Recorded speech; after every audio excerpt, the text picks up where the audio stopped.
बिस्मिल्लाहिर्रहमानिर्रहीम। ये lecture JavaScript का लेक्चर नंबर 2 है। तो आज हम देखेंगे कि जावास्क्रिप्ट में हम नए टॉपिक कौन से पढ़ते हैं। इसमें एक टॉपिक था जो HTML का टॉपिक है, लेकिन जावास्क्रिप्ट में हम कवर कर रहे हैं कि टेक्स्ट बॉक्स कैसे बनता है। हम बताते हैं input type is equal text, उसका आईडी रखते हैं और उसका नाम रखते हैं।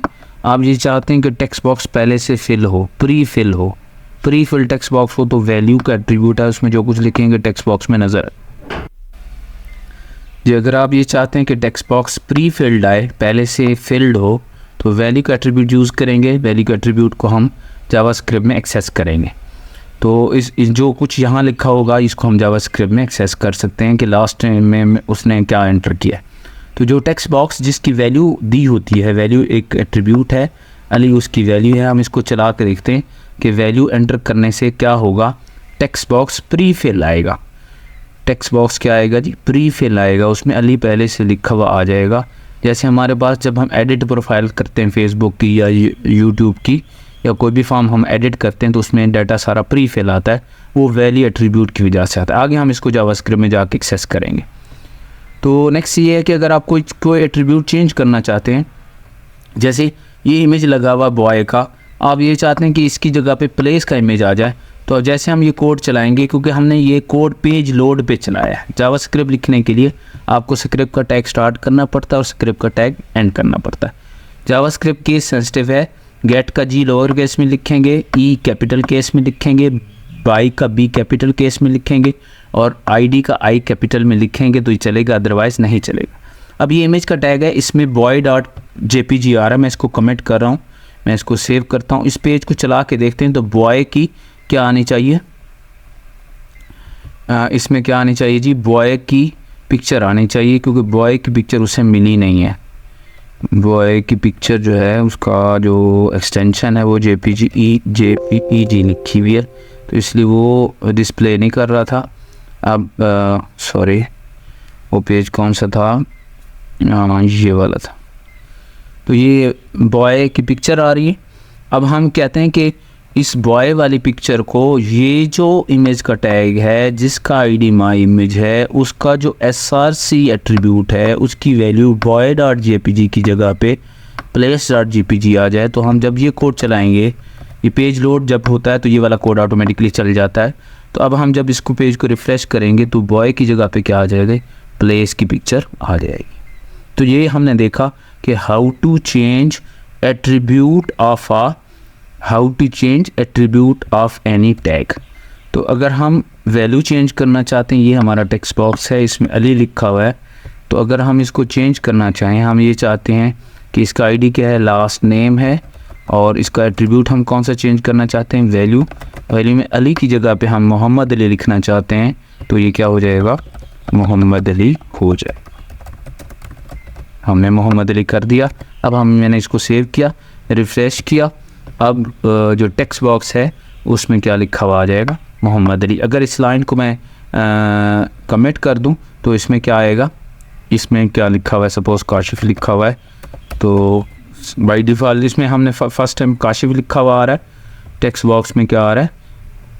क्या किया इसने? सेव नहीं किया। चेंज एट्रीब्यूट ऑफ HTML, यही पेज है। ये बाय डिफ़ॉल्ट काशिफ लिखा आ रहा है पहले। अब हम इस कोड को चलाएंगे, इस कोड को हम अनकमेंट कर लेते हैं। तो अब जैसे पेज लोड होगा ये चल पड़ेगा। काशिफ की जगह पे क्या आ जाएगा?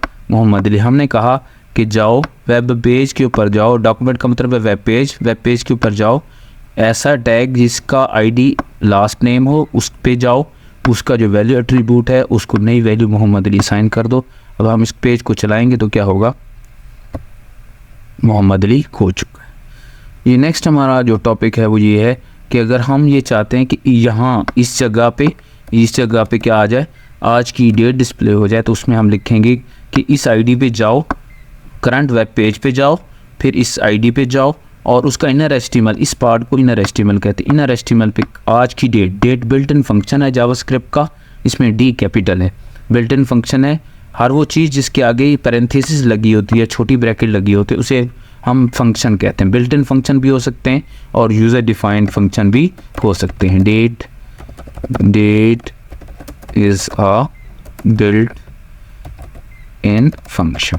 फंक्शन भी कहते हैं इसको, मेथड भी कहते हैं कुछ लैंग्वेजेस में, और इसको किसी लैंग्वेज में प्रोसीजर भी कहते हैं, और भी इसके बहुत सारे नाम होते हैं। तो ये बिल्ट इन है या इन बिल्ट है या प्री डिफाइंड फंक्शन। तो हम इसको चला के देखते हैं कि इसमें डेट आती है या नहीं आती। ये देखिए करंट डेट जो है वो डिस्प्ले हो गई है, 4 सितंबर है और अभी का टाइम जो है वो जी। नेक्स्ट हमारा टॉपिक है document dot right. Document dot right एक बिल्ट इन फंक्शन है, लोअर केस में लिखा जाएगा क्योंकि जावास्क्रिप्ट केस सेंसिटिव है।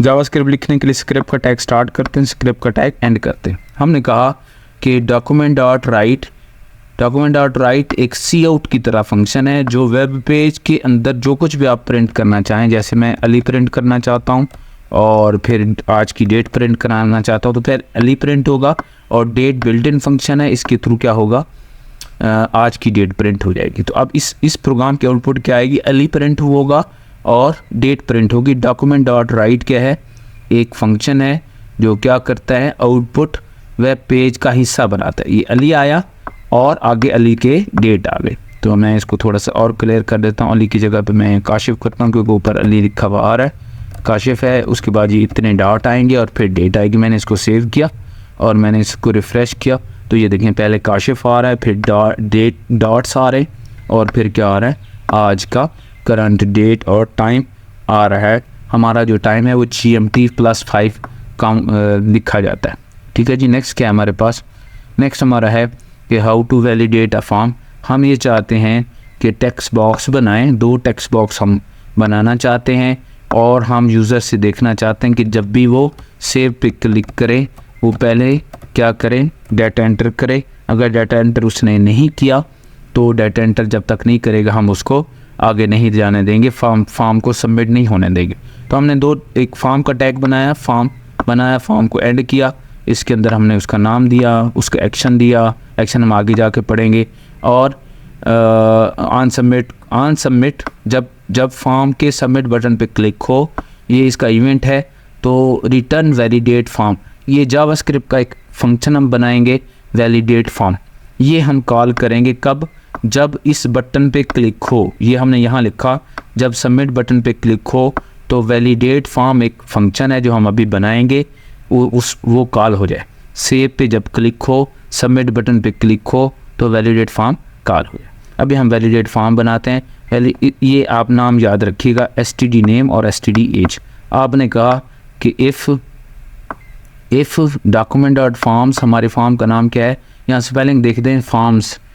ये हमने फंक्शन कैसे बनाते हैं जावास्क्रिप्ट में, फंक्शन का कीवर्ड लिखते हैं, इसके स्पेलिंग एज इट इज लिखेंगे, और जो फंक्शन आपने वहाँ कॉल किया था वो बना रहे हैं, इसकी स्पेलिंग इससे मैच करने चाहिए। और फंक्शन कीवर्ड, फंक्शन का नाम, छोटी ब्रैकेट स्टार्ट, छोटी bracket close, parenthesis start, parenthesis close, curly bracket start और कर्ली ब्रैकेट क्लोज कर देते हैं। इस तरह हम क्या करते हैं, फंक्शन बनाते हैं। ये फंक्शन बनाने का तरीका है। फंक्शन का कीवर्ड, फंक्शन का नाम, curly bracket start, curly bracket close, इस तरह हम क्या लिखते हैं, फंक्शन बनाते हैं जावास्क्रिप्ट में। अब हमने क्या कहा, हमने कहा कि मेरा जो फॉर्म है वो खाली तो नहीं है, फॉर्म का नाम क्या है, माई फॉर्म। हम इसको नाम से कॉल कर रहे हैं। इफ़ डॉक्यूमेंट डॉट फॉर्म्स, ये बिल्ट इन इसका फंक्शन है जो क्या करता है, ये आपके फॉर्म की एक टेक्स्ट बॉक्स को अलग अलग कॉल करने का काम आता है। डॉक्यूमेंट डॉट फॉर्म्स, जिसको हमने डॉम कहा था, document object model. Document dot form का नाम और टेक्स्ट बॉक्स का नाम। क्या ये वाला टेक्स्ट बॉक्स खाली है, ये यहाँ हम ये कह रहे हैं क्या स्टूडेंट नेम का जो टेक्स्ट बॉक्स की वैल्यू है वो खाली है। अगर वो खाली है तो हम मैसेज देंगे प्लीज़ एंटर योर नेम और रिटर्न फॉल्स कर दें। इसी तरह हमने कहा कि क्या उसने एज एंटर की है, क्या उसने एज के टेक्स्ट बॉक्स में, अगर एज का टेक्स्ट बॉक्स खाली है तो हम उसको कहेंगे कि प्लीज़ एज एंटर कर दो। रिटर्न फॉल्स का मतलब है कि अगर आप रिटर्न फॉल्स करते हैं, इट्स मीन कि जो वैलिडेशन है वो प्रॉपर नहीं हुई। जब तक रिटर्न फॉल्स होता रहेगा वो फॉर्म सबमिट नहीं होने देगा। तो रिटर्न फॉल्स का बेनिफिट क्या है, यहाँ रिटर्न लिखना है और हर इफ़ में रिटर्न फॉल्स लिखेंगे तो अगर फॉर्म का डाटा सही होगा तो फॉर्म सबमिट होगा, फॉर्म सेव होगा, बटन क्लिक होगा। अगर फॉर्म सेव नहीं, डाटा फिल्ड नहीं होगा तो फॉर्म सेव नहीं होगा, उसका डाटा सबमिट नहीं होगा। हम इसको देख लेते हैं चला के। अब देखें मैं एंटर नहीं करता नेम, तो वो नेम का मैसेज देगा, नेम एंटर करें। अब मैंने नेम एंटर कर दिया, फिर वो कहेगा एज एंटर करो, एज एंटर कर दी, तो फिर वो क्या करेगा, फॉर्म सबमिट करने देगा, अदरवाइज़ फॉर्म को सबमिट नहीं करने का। अब ये फॉर्म सबमिट हो सकता है। तो इसको हमने क्या कहा कि ये फॉर्म सबमिट हो, मैं इसको सबमिट करा के दिखाता हूँ आपको, रिफ्रेश करूँ और ये सबमिट हो गया, फॉर्म सबमिट हो गया। सबमिट की निशानी ये होती है कि हमारा जो नेक्स्ट एक्शन में जो फाइल का नाम लिखा होता है वो कॉल हो जाता है, और जो टेक्स्ट बॉक्स में डाटा होता है वो आगे चला जाता है। ये देखें हमने एक्शन में क्या लिखा हुआ है, सेव, मैं यहाँ लिख देता हूँ save student data dot PHP। अब देखें ये जैसे अगर डाटा मैं सही एंटर करूँगा तो वो इस पर चला जाएगा। ये देखें मैं इस फॉर्म को रिफ़्रेश करता हूँ, अब मैंने डाटा सही दिया, अब डाटा सही है, नाम भी है और एज भी है। सबमिट करूँगा तो वो save student data dot PHP पे चला गया। इट्स मीन कि फॉर्म का डाटा सही एंटर हुआ है। अगर आप फॉर्म का डाटा सही एंटर नहीं करेंगे, जैसे मैं एज एंटर नहीं करता, तो वो मुझे क्या करेगा, वो कहेगा प्लीज़ एंटर सेव। जब तक आप डाटा नहीं देंगे तब तक वो सबमिट नहीं होगा। ये वो रिटर्न फॉल्स की वजह से हो रहा है।